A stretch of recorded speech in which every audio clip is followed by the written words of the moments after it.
Welcome to Leading with Curiosity. Command and control leadership is dead. We interview leaders, entrepreneurs, and executive coaches challenging old paradigms and fostering cutting-edge leadership. Here's your host, certified executive coach, Nate Leslie. Hey listeners, welcome to Leading with Curiosity. I have a great guest today that I had the pleasure of meeting while working with his company in a beautiful little village recently in Germany. Peter Forsberg is the head of global HR for AB Enzymes. Now, Peter's leadership journey spans decades. We may not say quite how many, Peter, but over 3 decades, from the armed forces to sales and marketing, companies like AstraZeneca, Nokia, and currently AB Enzymes, which is also quite a unique structure owned by AB Foods in England. Now, Peter, you're born in Denmark, raised in Italy, living in England, working for a company in Germany, with owned by a company in England. I mean, it's just a fascinating international flavor that's going to thread through this conversation. Welcome to Leading with Curiosity. Thank you, Nate. You know, when I met you, when we were putting our piece of work together, what resonated very quickly, knowing that you had worked in HR and leadership roles for a long, long time, but then also stepped away from that and worked in leadership training for a while, and then coming back to it, and your international background, I just sensed right away that you would have a unique perspective, and you proved that in our 3 days together in Germany. What is it about leadership that has attracted you, throughout your career? Well, I think it started as you said. I started getting a flavor of what leadership means when I stepped in the armed forces and went through a reserve officer's education there. So, at the early age of 20, I was suddenly put in charge to lead a platoon of more than 30 people, right? Wow. So this was, and then I was for a couple of years in the armed forces, and then I really started to sort of appreciate how important leadership is, and how instrumental it is in making sure that people sort of commit to what you're trying to do, work hard for it, and make things happen, and how leadership in that context is super important to get it right. Otherwise, you will get wrong outcomes. So I learned that from very early in my career, I would say. Yeah. And so I would say that's where I started growing an appetite for what is it actually that motivates people, what is it that drives people, how do you make things happen through leadership. So I think that's the short answer to what you said. Yeah. We talked about that in the pre-interview, that you realized very quickly that what motivates one person is different than the other. So can you talk a little bit about it, what you try to bring to your role, really taking that human interest in the diversity of the individuals that you're working with? Yeah. Yeah, I think I learned it the hard way, I would say. So one of the first experiences I had as a young leader is I was full of energy, wanted to do stuff, and was just running ahead. And I thought that everyone was just going to follow me and and do whatever I asked them to do. But soon I realized that it doesn't work that way, right? Because it makes sense to me, it might not make sense to other people. So I had to sort of the hard way start to tune in and understand that what motivates one person is certain things, and what motivates another person are different things. So to sort of uh, achieve results, you need to sort of understand who you're dealing with and how you sort of unleash that potential that anyone has in the best possible way. So that was early learnings for me, Yeah. that I appreciated the let's say that people need to be led in different ways. So there's not a one size fits all way of doing things. You absolutely need to tune into, let's say, the audience or the people that are around you. I love that, learning it the hard way early. There might be a listener out there who approached a new people leadership role with passion and intensity and Mm, hit wanted to hit the ground running and suddenly found, they look behind them and the people aren't running with them. mm, That's an honest approach, and we often learn more from those errors early on than anything else, right? absolutely, absolutely. Now you have a unique situation right now. I mean, when I had the chance to work with you and your senior leadership team, we had you commute from England to Germany, Yeah, right? yeah, Your CEO commutes from Denmark to Germany. yeah, We have your manufacturing happening in Finland. We have yeah. your mergers and acquisitions division in Holland. I mean, that is a modern decentralized leadership team. Tell me, if you don't mind, a little bit about what works well, how that group of you makes that work so well, being like, geography is a thing of the past when I look at your structure. Yeah, what works well for you guys? Well, I think it starts obviously there with a commitment to what you are trying to accomplish. So I think you make it work, and I think it's fair to say that the working landscape changed after COVID. Hmm. So I think before COVID, it was very much more face-to-face presence. It was more on-site. And people were much more in the office.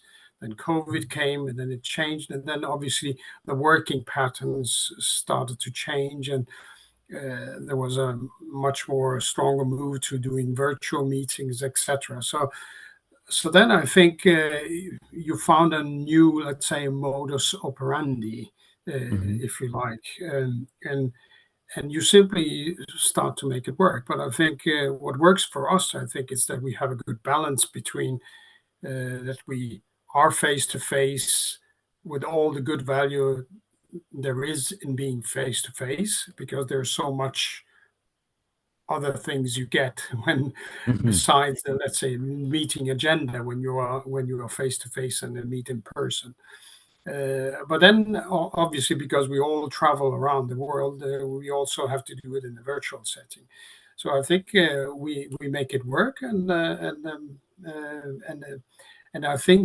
think also in the leadership team I'm a part of there is this, how would I say, genuine interest in in uh, in making things work in the best possible way.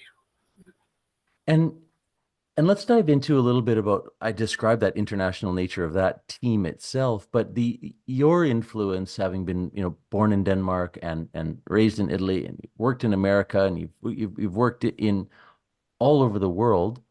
What is that common thread when it comes to people leadership that humans have in common, regardless of background and upbringing? What do you see? Well, that's actually a very good question. I think the common thread is, I think, you need to have a genuine interest in people Mm. when you lead. So I think that it starts with that. So you need to have a passion and an interest in what drives people. Uh, uh, so you need to be excited about people. I think that's definitely one thing, I would say. Um, and you need to have this, you need to understand yourself. There is a good proportion of self-awareness as well, because whatever you do and however uh, you choose to act, you need to appreciate what sort of impact that has on others, and how that may create a good situation or a bad situation, all depending on what it is. Uh, so, and yeah, and in the interest for people, it's also about understanding people differences and Mhm. understanding the power of people being different. And by that, I don't only mean by personality, I mean also with uh, cultural upbringing, your background, the experiences you've had in life. So I think all that coming together, I think there's a lot of power in that. Hmm. So if you sort of appreciate that and can sort of bring that um, collective power of diversity together, I think you can create good, really great stuff in a company. I captured four things there: taking a Mm, genuine interest in people, mm, having self-awareness. In other words, what impact am I having on others? Possibly yeah, good, possibly not good. And then really trying to understand differences, not only from a personality type, but cultural differences as well. And that there's a collective power in all of those things. It, it mm, re- those are four powerful takeaways for the listener right now. And it's all about others. It's all about being in service of other people and not about me as the leader, right?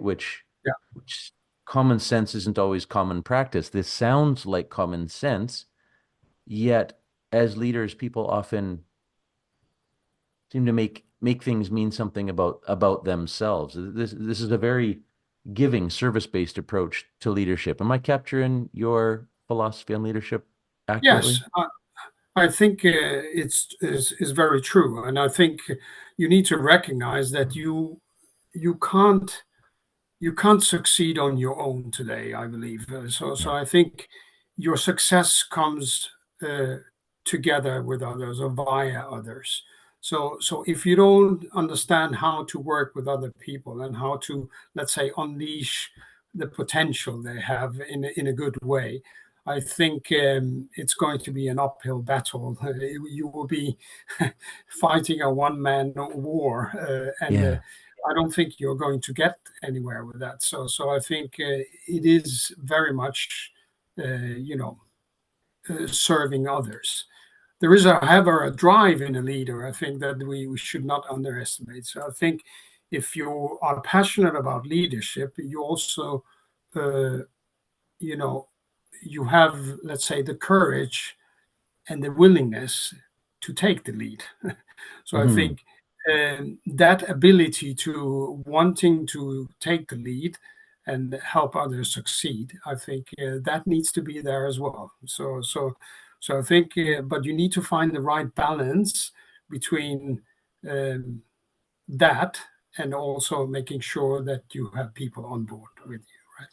Yeah, I just visualize this courage and willingness to take the lead means putting your own hand up, saying, I'm Yeah. in, Mhm. and then the collective power of putting your interest and your focus back to the people while maintaining that self-awareness of how you're impacting people. Mhm. It's Mhm. that can be a tricky balance for people, right? To say, yes, I'm ready, and I Yeah. know, and I think I know the pressure and obligation that comes along with that, and the Yeah. power that I must wield carefully, but then giving the power back to the people and the attention back to the people, right? Yeah, and that you actually speak about also being humble as a leader, and I Mm, think that's mm, important as well because I think one of the things I've learned and experienced is that often as a leader you sort of have an idea of what you want to achieve and what you want to do, so you're mm, sort of mhm, propelled by that, if you like, but sometimes you also need to have the courage to put your thinking out there and your ideas out there and pressure test them with the team you're surrounded about. This is one thing I practice a lot, and I think I think I've been become better at it as throughout my career. So typically, if I get a sort of idea or something I want to do, I would always go to some in my team. I would say, okay, guys, have a look at this. What do you think? mm. Please challenge me. I really encourage my team to to challenge my thinking, and if they disagree or they think this is not a good idea, they should tell me. So I very much try to create an environment where people, let's say, can't speak up and say and freely say, well, I don't think that's a brilliant idea because X, Y, and Z, right? So I think you need to have that humbleness to that sort of where you realize that I don't have all the answers. Sometimes Yeah. I need to get the answers from my team as well. You know, that's a it's a great concept because we know leader needs to set the vision, right? Mm, People are looking to the leader to have the vision, but in your sequence, you have a vision, you have an idea of what you want to do, but I love that word, you pressure test it. You go find out how it's landing, mm, almost like a dress rehearsal. What do you, okay, here's what I think is going to work. What do you all think? And then when the mm. team has access to be able to tweak and change that, then there's greater buy-in, engagement, performance as well as a cluster benefit of that, isn't there? No, absolutely, absolutely, and that's exactly it, right? So because I think if people are given the chance to put their fingerprint on it, I think also you will get a better buy-in, right? And I mean, very often when I put things out, um, I get the feedback I'm asking for, and sometimes I will change or tweak and tune whatever my thinking was. So I think ultimately it leads to a better decision, right? So I think rather than when I've seen it only through my own lenses and optics, right? So I think sometimes quite frequently when some of my team they challenge me, I say, oh, actually that's a good idea. I haven't thought about that. Thank you for bringing that up. So I think it's very much um, appreciating that, and I Yeah. think it leads to better decisions, in my Yeah. opinion, Yeah. honestly. Yeah, absolutely. You know, you used the word practice as well, and then you said, I think I've been getting better at it, over 30 years in leadership roles and Yeah. still being humble enough to know we're practicing and every day is a chance to get it right or get it wrong, and we just keep going. That's a powerful message to a young leader out there thinking that they need to have all the answers right now, today. What do you make of that?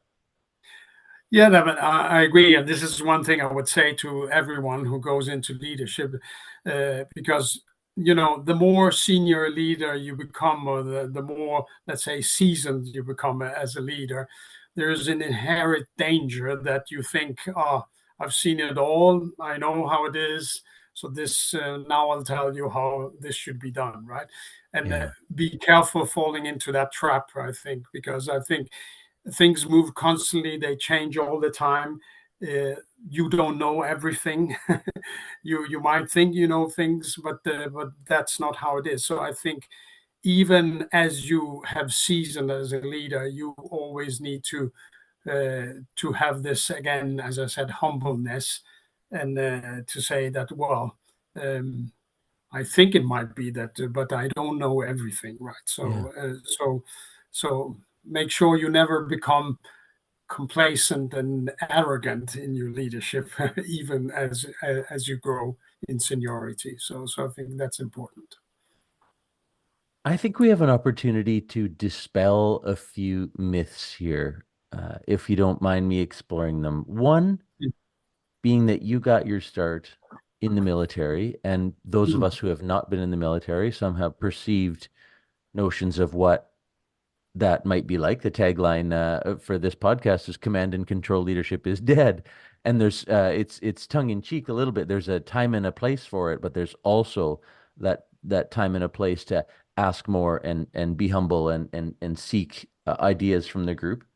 And the other one is you worked for some big companies. I mean, AB Foods that owns your current organization, a total of 135,000 employees, and here we are talking about the human-centered nature of leadership. So this myth that military and huge companies that people don't have a say, is that a stereotype? Is that a myth? I'm not sure what it is, and I'd love for you to to to help us see a little deeper in both lenses. Which one is coming to mind for you?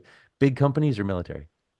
Well, I think it's a myth, right? Because or a stereotype probably, and so let's not forget one thing, that a lot of leadership has its roots in military leadership. So I think, Right. and at least I can speak for myself. I mean, the way I lead and the way I view leadership and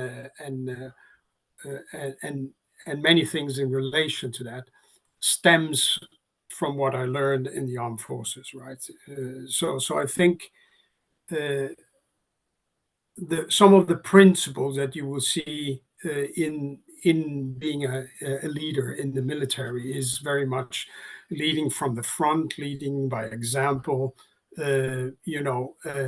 Appreciating the fact that sometimes people can be in very stressed situation, they can be under a lot of pressure. How do you address that? How do you make sure that that people that you get people on the right track? And Yeah. then also, I think one of the very important things I've learned from there is also on making sure that people understand why we are doing Mm. what we're doing, and what we are trying to accomplish.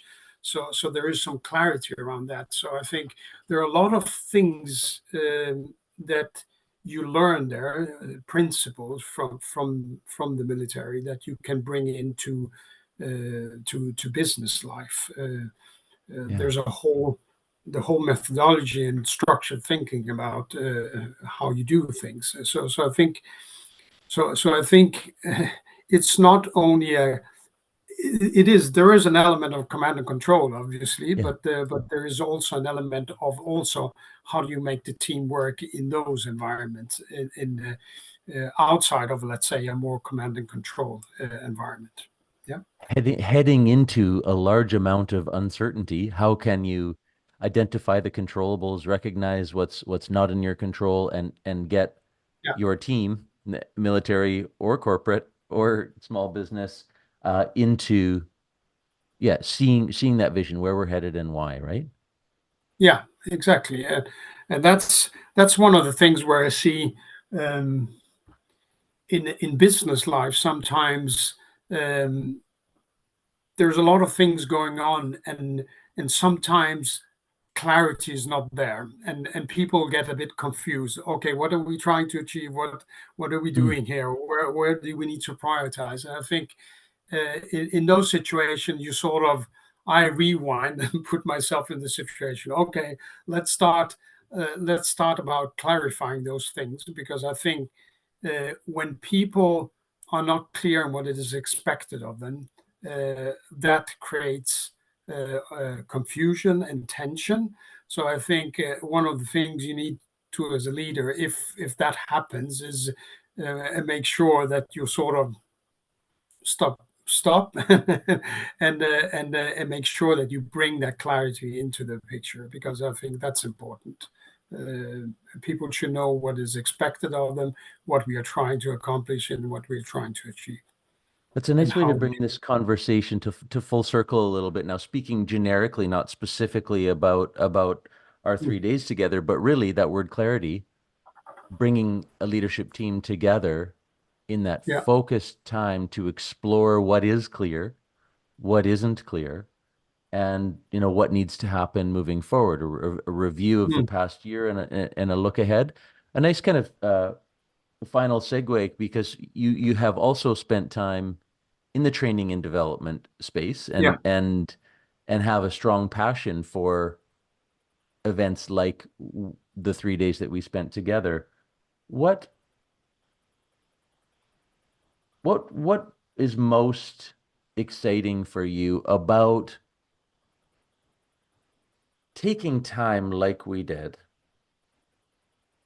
to step away from the day to day and really focus on what is most important? What is your just yeah, share with us a little bit, because you've seen it from the facilitator side and you've seen it from the executive side. What is so important about No, offsites and facilitated experiences like that?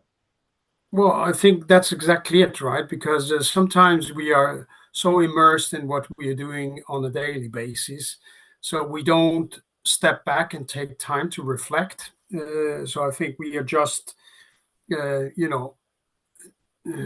going on with our usual business. And I think time for reflection is important. You Mhm. need, and as a leader, I think that's particularly important. I think you need to stop up sometimes and sort of digest what you're doing, Right. reflect on what you're doing, and sort of take that time out. Yeah, let's call it a time out to actually really go deep into that, because otherwise you are just like a little mouse running on a treadmill, right?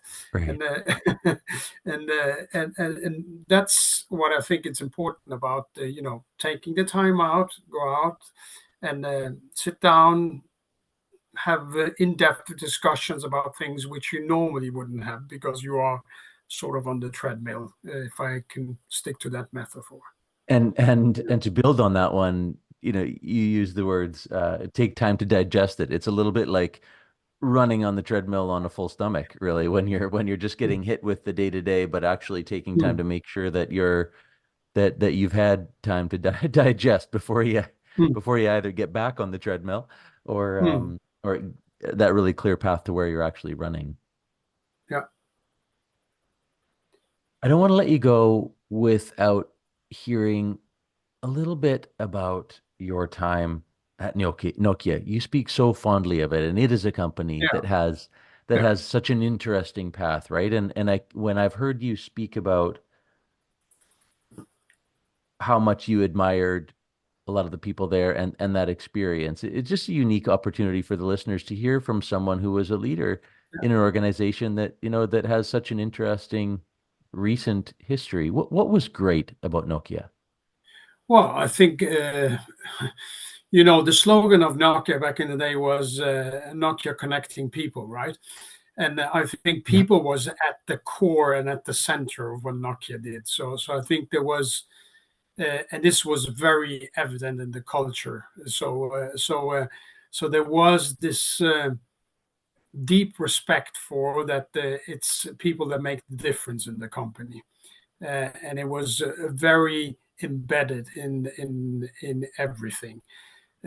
So when you, for instance, on performance management talked about, you know, measuring, it was not only the what, it was the how, and the how was very much behaviors, uh, Mm, how we actually do things. So there was this, and it was also in the values. So there was it was deeply ingrained in the culture, a respect for people and appreciation for the people make the difference, and it in all leadership. So all leaders were also very much measured about that. So on that. So there was this. Um, uh, Nobody could get away with just running ahead like a steamroller and leaving people behind, right? That would never have worked there. So I think yeah.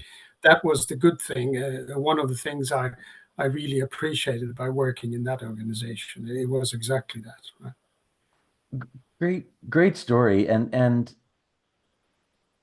I see those values that you've just described in their tagline, connecting people. But as a customer who had Hmm, a Nokia phone, you hmm, see that about the customer connecting people, but really those two words are so perfect because they went far beyond the customer into just that operating yeah, system in which you operated. And you yeah, were there around the fascinating time of when the smartphones came out, and that's probably a whole other episode. But there's so much else that Nokia continues to do extremely well that listeners might hmm, might not be aware of. They went through an interesting hmm. time there, right? And Yeah, absolutely, absolutely. So, yeah, I was there when it was really going well, and then but also when the Nokia mobile phone started going down, right? So we all know the story around that. So, and but even in those, even when the uh, things were starting to get tough and difficult, there was still this. very deep respect for treating people in a decent way, right? Well, I was So considering asking you about that, and thank you for sharing that. That even when things were tough, then people's values of caring about people were tested way more than when things are going well, oh right? yeah, absolutely, absolutely. So I think it was all the way through. That respect was there, and it was done in a very everything was done in a very decent way, I would say, and there were great expectations to leaders, and there was a lot of time invested in making sure that leaders were good at their job and what they were doing. So I think that's another thing, right? Yeah. Peter Forsberg, thank you so much for taking the time to share your experiences and what you've witnessed about great leadership and what's important to you. I know I've learned a lot, and I was so grateful to be able to uh, have had the opportunity to help your team and now have you on the show to help listeners around the world in their own leadership journeys. Thanks for your time. Thank you. Thanks for listening to Leading with Curiosity. Please share, follow, and rate the show so that other leaders can make positive change in the world. Connect with Nate at nateleslie.ca. And remember, the brain behaves very differently when encouraged to think rather than told to listen.